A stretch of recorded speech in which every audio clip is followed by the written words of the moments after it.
podcast.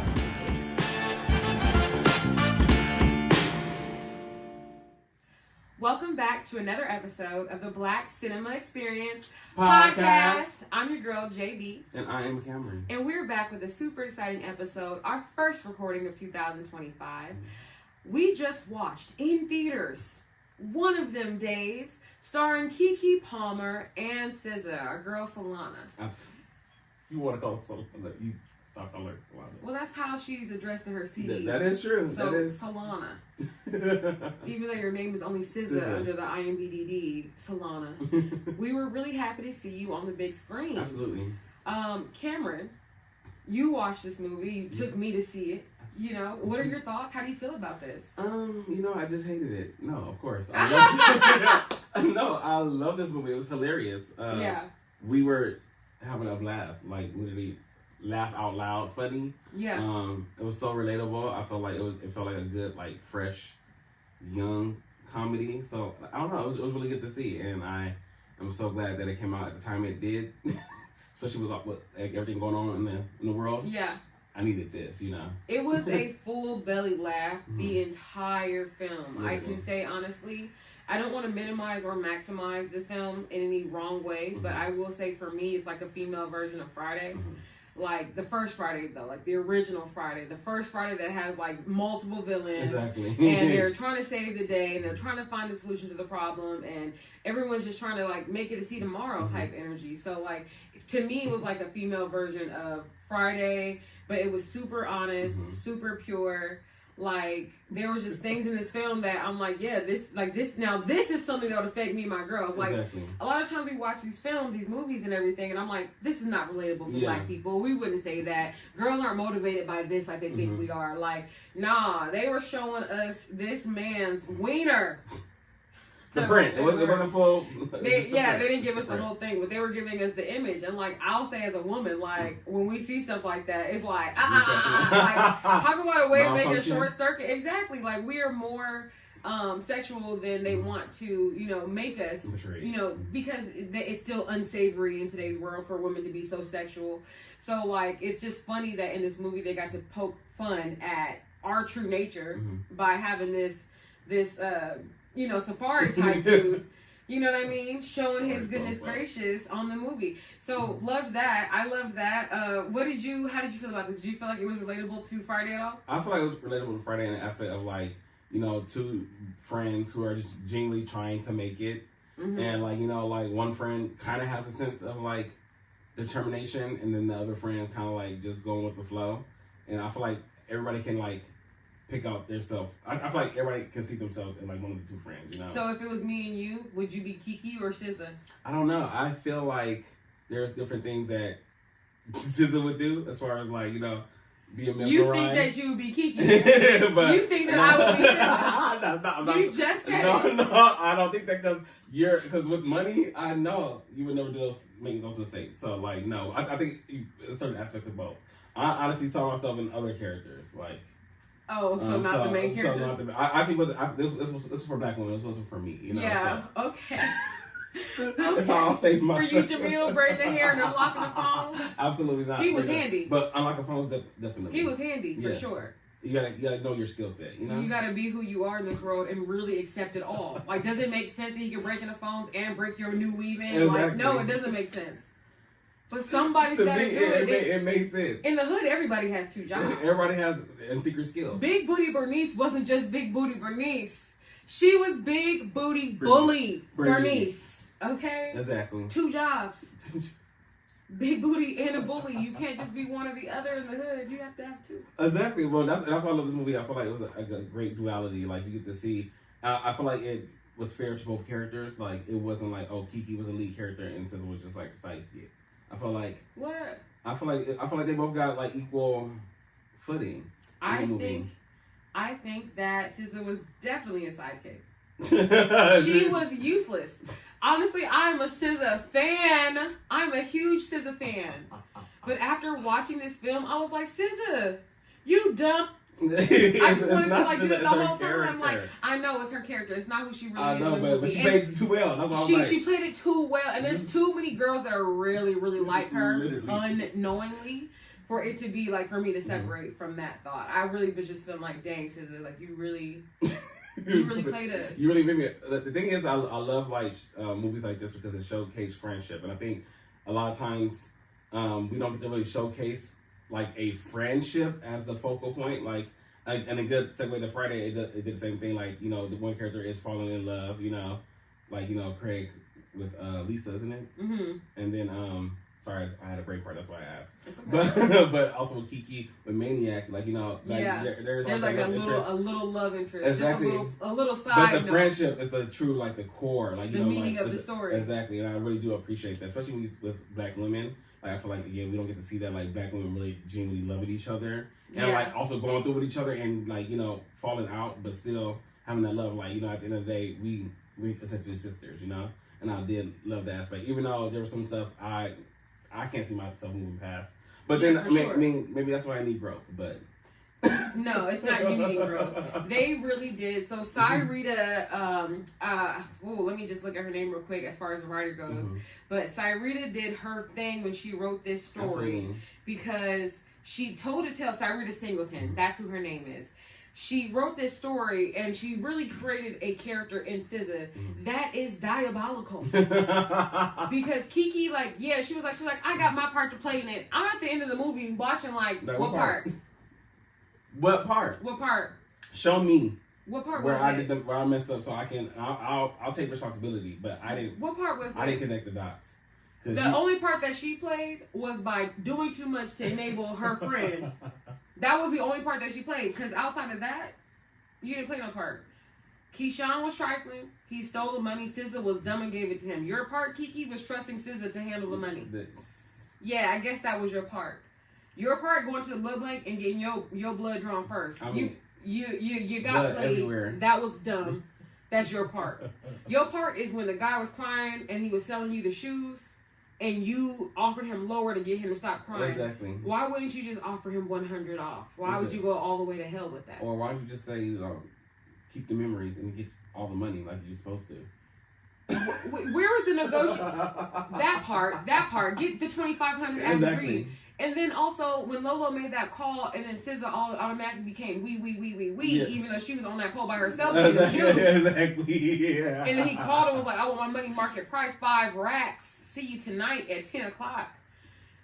SZA, where was your bargaining skills? Exactly. Where was... You couldn't say, hey, could you make it tomorrow? And I can do 5.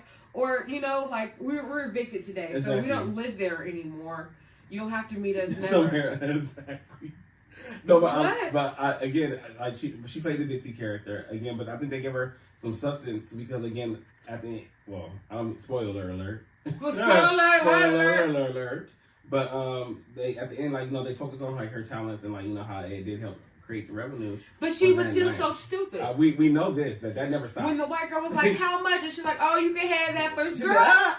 If you don't have some survival skills.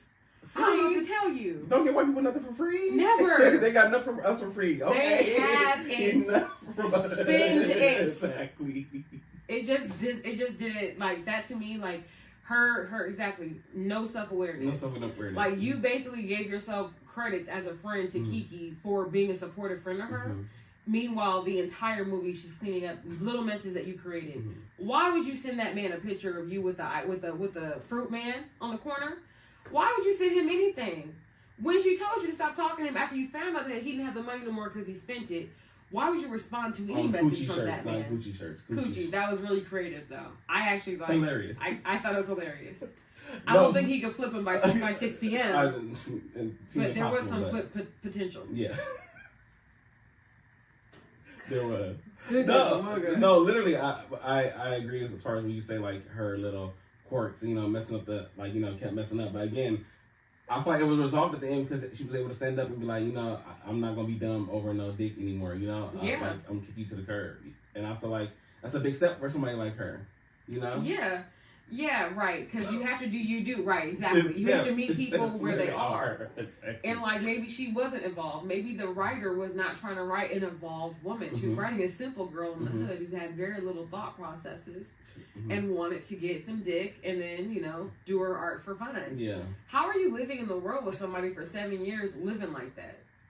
I get the paycheck, but $1,500 for a 2-bedroom. First off, where? Oh, the Jungles. Yeah, it was the Jungles. Oh my God, for $1,500? Yes. God, even the Jungles are affordable. Risking your life. That's crazy. I know.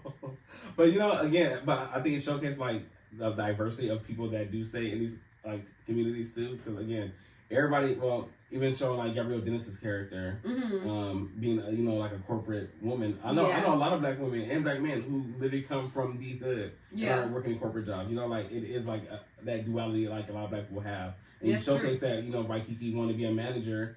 But still living in the jungle. Even her mom, like being the candy lady, having her little store in her house. It shows like the duality like a lot of black people face, and really live in the world. Yeah, I thought that part was interesting because I was like, I ain't never had this type of situation, but I do know that exists. Like there is somebody. I had a friend like who had a ghetto mom, and she was getting liquor for some crazy price. So you can go buy a giant bottle like Hennessy from her for like $25. It's a true hustle. And I'm like, hold on, lady. But I was there. I was at her house. She was like, which one do you want? She had Hennessy, vodka, tequila. I was like, this is illegal. This is the original bootleg in here. This is crazy, but I'm gonna go ahead and get them bottles. And tax free. Let you hustle. Get what you need. So like the Mama Rose of the community, that person does exist, So it was nice to see that. And then also like Maniac and him having that name Maniac and him like kind of looking like a little rough boy and all that stuff. It was really funny to see the duality of a black man in that moment, right? Because, in a moment she's like scared because you could be that nigga. You could be that street nigga who's crazy. Kill me. And they just call you Maniac because you might really be about that action. And then just to see that he was like a fireman and he had that like whole good boy side and she was like trying to be a good girl, but she knew hood shit, like it was just really nice.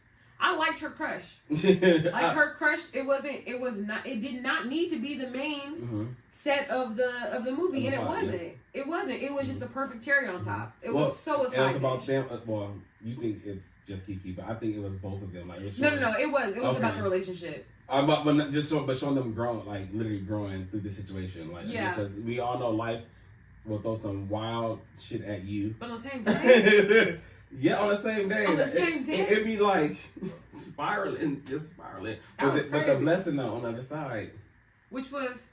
Them be able to keep the money that they made from the her art gallery. Her be realizing that she can be an artist, and then also what's her name showing up, Gabrielle Dennis showing up and offering her a job, and then showing her her potential. So they got the house renovated because of the fire, even though it was a fire. They're gonna get the house renovated. Uche's not their manager anymore. They got the money, the $5,000. King Leo's in jail, and then she got her man too. She picked her up from work, and he's a firefighter, so she got good benefits. And he's ain't gonna hook her up with the insurance. You know what? You're right. And when you say all that, you just made me realize what's missing from most movies nowadays. Which is at the end of old school movies, there was always a character update. It was always a synopsis of, and they live happily ever after for every person, like even if it wasn't happy, like she kept robbing banks, she kept doing this, he kept doing this. Look, exactly. We need those character synopses in the end because as a moviegoer, I learned all this stuff about these characters, but you still have like, I want to see, do they make it? Do she ever call him? Do Solana really leave Keyshawn alone? Like, like you really do want to see these things. It really is wonderful to see that on a movie, to see the little recap. I love that part. Well, because in an age like we're all like so invested in so many shows. Yeah. We're able to show so much more. So to be able to tell like a really good story, again, like Friday, even though they start spinning off, like you could have ended the first Friday at the first Friday and it would have been perfect, And I do love the other Fridays, don't get me wrong. I love all of them. I only like the first one. I dated Mike Epps. He's controversial, but I mean, Nia Long. And then the girl with the blonde braids. Exactly. Great. But just like having that like fit like it being final, and like saying I told the story in an age when we just keep getting more and more added to the story. I feel like it's also nice. Like I don't have to think about it too much. Yeah. Longer. Exactly. And I want to watch it again because I know the story ends well. I'll rewatch it and be like, just like I like it, like. And also another tie-in of Friday, which I don't know if they intended to do this, and I do hope to maybe discover this, but like Keke Palmer wearing the plaid, just like how Craig was wearing the plaid on Friday, and her having like all the chains on like Craig. It did feel like they were doing little kisses to Friday, which was important. And then like all of the scenes that were just like extra, right? Like SZA getting electrocuted and like the way that they did it. Like we have the technology now to make that look so real, and they made it look so cheesy for us with a little light up bones. Exactly. It was like, oh, hilarious. I get it, yeah. And the fall was all dramatic. No, the blood thing was no. That's why you didn't see it, but I remember the first time I watched that movie when the blood scene came on and they was doing all that shit. I didn't cover my eyes the first time, and I wish I did. So when I watched it with you today, I covered my eyes. It was too much. But I loved it. It was so cheesy and like gory, but cheesy. And then seeing SZA like covering blood there, like I'll take the clothes, like SZA. But also like again, this is why it's funny because they did that for fun. Like as a movie maker, they're like, okay, let's make this like a little too crazy. Let's go over the top. Because in the real world, why would my friend be coming over to me to take a needle out my arm? Bitch, are you a doctor? She may know nothing, but she knows more than you. She went to school for this. Yeah. Don't what are you touching the needle for? What? I'm so confused. That part to me was like one of the most unnecessary scenes, but it also is what made that film. I'm not even lying to you. I hate to say it like this, but I do believe that outrageous of a scene is why the movies were like, we're gonna put this in theaters. Because otherwise, that movie would have just been a really great movie on Amazon or a really great movie on HBO or Stars or Netflix. But like with movies that make it to the theater, I consider those to be like really white, like white approved is what I would call it, because they're not white movies necessarily. They're just white people. White people get really passionate about them, like Get Out, like, oh, this makes so much sense. It's like they put it on there. So when it comes down to why that hit the theaters, I think having a scene that outrageous, a never before kind of scene is what made it go to theaters. Well, I do agree with you as far as like making these movies like more appealing to white audiences because they gotta make their money. But the thing I did like about the story, because I do feel like it was a sense of authenticity with it though. Like even though it is outrageous and stuff like that happens, I feel like there are like a lot of black comedians who are like over the top and like quirky, like they have like that quirky type or like gag for like comedy. Yeah. So I thought it was like really fun to see like have, and they have so many comedians in there, So I think it worked out. It made sense. Like even like the biscuit grabber, like it happening over and over, like the same, like right after each other, like back to back, like stuff like that doesn't happen in real life, but it's like that's like the whole point. the fact that it kept happening was hilarious. And then Tony Baker being the man that worked the window. It's like he's like, if I was standing on business about it, like I didn't see anybody. If I was standing on business, I did see some girls and they did get into a black Mercedes. Like Tony Baker is such a funny comedian, so to have him just do any lines with his expressive voice is just such a it's so warm. It's that voice too, like the tone of his voice. It is the tone of his voice. It makes it so much. And like I also just love to see him perform. Like I've seen him perform now more than once. And I'm like, that I just love him as a comedian. So to see him in here, to see Janelle James in here, to see Lil Rel Howery in here. Yeah, Cat Williams. What's the famous TikTok guy? Okay. Don't worry. No, we got the cast right here. He gonna say, what's the famous TikTok guy? I forget his name. I think it's James. Joshua Neal. Yeah, Keyshawn. No one puts Keyshawn, right? Yeah. He's funny as heck. Like, yes. These people in here, Desi Banks was in here too. So like, we can't forget about these names that we saw in this film because like it was just the right amount of stars. Yes, I like want to say that. Comedian aside, like it was just the right amount of funny people in one space. Oh, Jamil, that's the guy that I was thinking about, the guy that was doing the braids, because he's a comedian too. Hold on a second, we got his name. It's in here. He was the braider. Dwayne Perkins. He played Jamil. Dwayne Perkins. And he's also an Instagrammer. So, anyways, the cast is funny as hell. All by themselves. I also wanted to talk about a little bit about seeing, like, two black women essentially in this environment, which is the hood. Because, like, they're in the jungle, which is the hood. But, like, being able to be, like, so essentially free and, like, be able to explore, like, their emotions and, like, well, just be, like, black women. I really just love that aspect. Do you think, like, that is something we need today, or is it just like, we've seen it before? I think that they're just girls, you know what I mean? And I think that do I think that it's needed? I think that it's just like a camera being around me, my best friend. Mm-hmm. Where it's like, we don't make the right decision all the time. We are going to make a joke about it every time. Exactly. It's like, it just felt to me like a sense of like home. Mm-hmm. You know what I mean? I definitely wouldn't say like, oh, I need to start seeing more stuff like this, but I do feel like it was really authentic. Mm-hmm.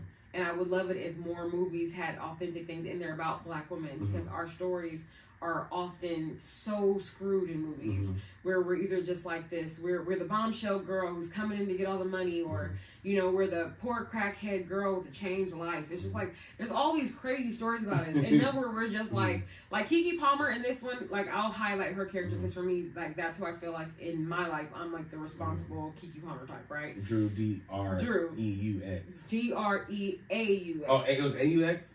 Yeah, like, but it's French. French. Yeah. It was cute. Yeah, no, that's why I loved it. But like with her character, she's the more responsible one, and essentially she wasn't a ghetto girl. She wasn't a girl that just made a whole bunch of mistakes. She just had a friend that was irresponsible, and like she got dragged into it. And it was great to see a Black girl have a story of like, oh, this is an unfortunate situation that could happen to anybody when you have a dumb friend, or when you have a friend who makes dumb decisions. You know what I mean? Like, this can happen to anybody. This isn't specific to Black, you know, and that's what made it good, because when I talk about in these films, I hate to see a stereotypical Black story. I mean, I hate to see them give us this negative, she's a crackhead, blah, blah, blah type story. Like, no, they were young-ish girls. They were living in the projects because, hello, LA is expensive. Very expensive. You know what I mean? There's not like a whole lot of choices. They didn't have no kids. They didn't have no baby daddies around. So, like, they really weren't that stereotypical, like, negative Black girl image that you see on TV. Like, you know, it was nice. It was nice to see them.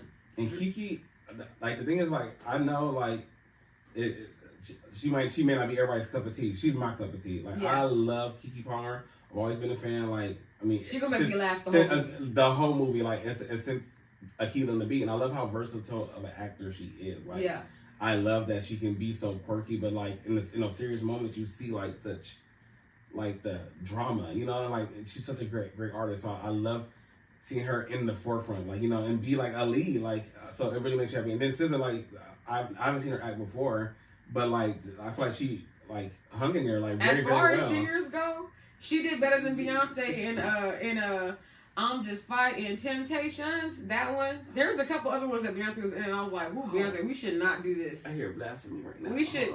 Oh, come on! Oh, come on! Beyonce, she got better and better over time, but she's still not the actress I want to see on my TV. I mean, the performer for sure. Dreamgirls, she did amazing. I love Fighting Temptations. Beyonce, I don't know what she's talking about. We're on Beyonce's internet right now. I don't know what she's talking about, but whatever happens to her, I'm not involved. I love Beyonce. I know you do. People talk about her talk about Beyonce's acting, and it's a conversation. Beyonce's not the target here. I just mean a lot of artists can't transition into acting. They just do a bad job at it. That doesn't mean that Beyonce's a bad blah, blah, blah, but like, I don't enjoy watching Reba McEntire show. You know what I mean? Like, I don't enjoy watching Dolly Parton speak. I don't enjoy watching Meg Thee Stallion speak. I don't enjoy seeing Cardi B speak. Well, actually, Cardi B, I can really listen to her. But only unscripted. Yeah, but not, off top of the dome, she's good. No, but I do agree, like, it's not everybody's forte. So I do agree, like, SZA did an amazing job as far as, like, if I came into this movie and, like, didn't know anything about SZA, didn't know anything about anybody, I'd be like, oh, there's some good actors. Like, I would really be like, if I didn't know who she was, I'd be like, this is really good. Yeah. And another thing about SZA's character in this movie, which I enjoyed, is we know she's had body work done, blah, blah, blah, blah, blah. But still to see a bigger shape, a plus size shape, exactly. And she wasn't apologetic. She had her stomach out, she had her thighs out, she had her body parts out. Like, to see a bigger body on TV in like in a sexual, beautiful way, it was nice. I know. We know work. But it really was still enjoyable to see somebody who was closer to reflecting me. When it came down to her running, saying like, "Ooh, girl, I can't run no more. I can't run no more." Like, nah, bitch, for real. Like, life or death, but I need a break. Like, can we hide behind something? Like, where can we go do this? Like, one moment. I love seeing her chunky little legs running. Like, that was like everything to me. I enjoy seeing women that look like women that I've seen before, and not all being like the perfect, slender, Keke Palmer-esque type woman. You know, like, that's not what most girls in America look like, to be honest. But also just seeing like them having their tattoos, like it's not something that's like in your face, but it is like it's there. It's there, like it's them being like themselves. Exactly. I love that. Yeah. I will say though, one thing I did not like was because it just doesn't sit right with me, but both of them getting beat up in this movie. Yeah, I know. Like, y'all. I'm not gonna let nobody. Both of us get beat up. But Keyshawn, what type of man are you? You're watching? I'm sorry. There is nothing you can say to me. You couldn't even stop your girl from. Oh, this is a bad look, bro. Pathetic. But after all they did to get that money, that girl, big booty bully for me, she would not slide past me. She would not slide past me. I have to stay for another whooping because you're not walking away with my money. You want to fight me, fight me. You're not walking away with my money. Not what we just did for this money. What? I just sold my soul for this money and have a meeting with the devil later. Exactly. Like, no, you're not supposed to walk away. But again, also the comedy of it all. I just thought it was just so like, and like the way that the movie was. She was scary though. I wouldn't mess with big booty bully Bernice. She's like, I ain't go there. Ooh. Exactly. Yeah. Oh, yeah. No, she said this really is a villain's lair and a snake. The kids. When she had a snake, I said she on some weird stuff. Yeah. It do be the ones with the snakes and the tarantulas and the spiders and stuff. Y'all worried about a little stone and sage. Okay? She got a whole snake. We got the amphibians and reptiles, and it's a whole nother situation. That's a villain's lair for sure. Exactly. Oh, too good. But no, I love how the movie transitioned from like those like really serious moments, like really like deep moments, and then transition to like the comedy really very, very well. Yeah. It's like that because everything is a joke to us. Now, one thing I'm not trying to black people. I'm not saying it's a bad thing, but can we not be serious about anything? No, we might get evicted today, but we still have to have a little key. Like what? Can't be a bad day everywhere. It can't. So again, I thought this one was just chef's kiss. It really was good to see. 10 out of 10. Definitely 10 out of 10. 10 out of 10. Let's not forget Patrick Cage is our dreamboat in this film. And I would never give him, like, he's not my version of a dreamboat, but does he pull off dreamboat for this role? Absolutely. That's crazy. And Vanessa Bell Calloway as the mama role. We'd love to see her as anything. I want her to get her checked forever. Okay, when they started, them niggas cleared that closet. When they said, oh, here come Lolo. They just disappeared. Hope you enjoyed the chili. What's her last word? Bethany got some questions like, what do you guys mean, safe? What do you mean it's not safe? Can you go back to that part? Bethany, go inside. Oh. It's funny because a lot of times, white people don't get the hit sometimes. But like, do you sing when we're doing But Kiki, she said, Bethany, go in your house. Yeah. Thank you so much.